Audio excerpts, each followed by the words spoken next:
quieto.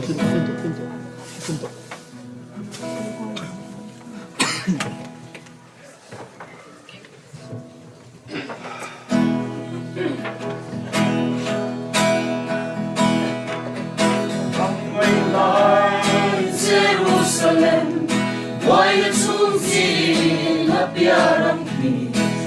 Mariam Vai, the Teifate, Engkol Naram Ki, Tule Zanre, Ong Milo, Ropuina and Ramani, Pangailan Mun, Evan Kata, Abua Sayram Ki.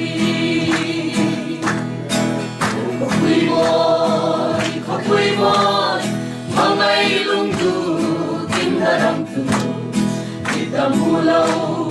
terano me, and teram boy tu. Walai leken, eko teram re, nimai lokin, terano niam, luka fakin. Nena la moyan sa Karung na kaler tang hianin Ramlaw la lang tulang katira O kakakil ko puy moya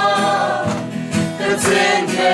untur su Kadang lai ni te kakunin Deram no niya mukha fakin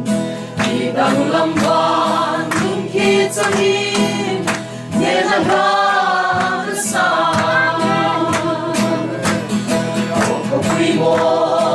Kapwi moy Angay lungdu Tindaram tu Tindang pulaw Teram no men En teram moy tu Ram katsatwa Veram reng hinay lovin Veram no niyam luka fakin Nena la moyan sa Galpadan tu Zion ami Jerusalem apuan suaka Krista kina letolena Sansin siya iyani Tumo he, tumo tsena, no ture re, nanay lope, tasablo, kapui moy ki, tanda na kiyamali. Kapui moy, mga ilong tu, kindaram tu, kitang mulaw, verano me.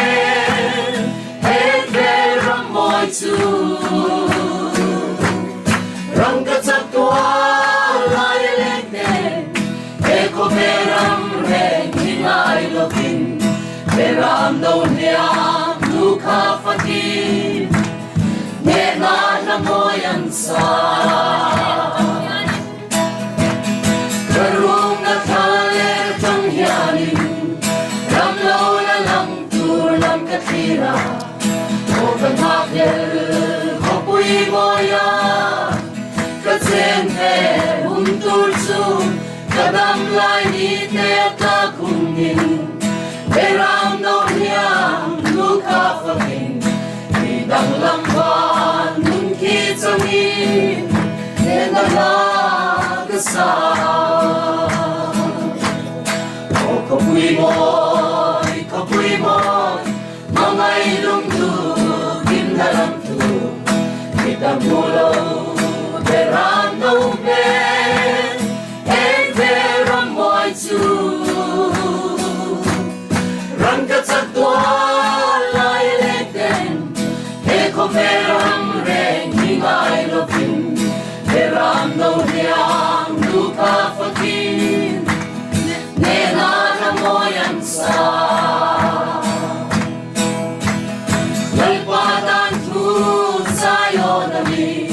Jerusalem apuan suaka Krista kita letolena San Jin Tra Hiani Tu Po He Tu Thung Ma Cheng Tan Lau Tu Reng Reng Kan Nei Lo Ve Ta Sa Lo Ka Pui Moi Ki Kan Ta Na Tiang Ali O Ka Pui Moi Ka Pui Moi Mamay Lung Tu Kim Na Ram Tu Kitang Pulau Peram No Me En Peram Moi Tu Rangka Chatua Lai Leten He Ko Peram Ren Hingai Lovin Peram No Liam Luka Fakin Neda Na Moyang Sa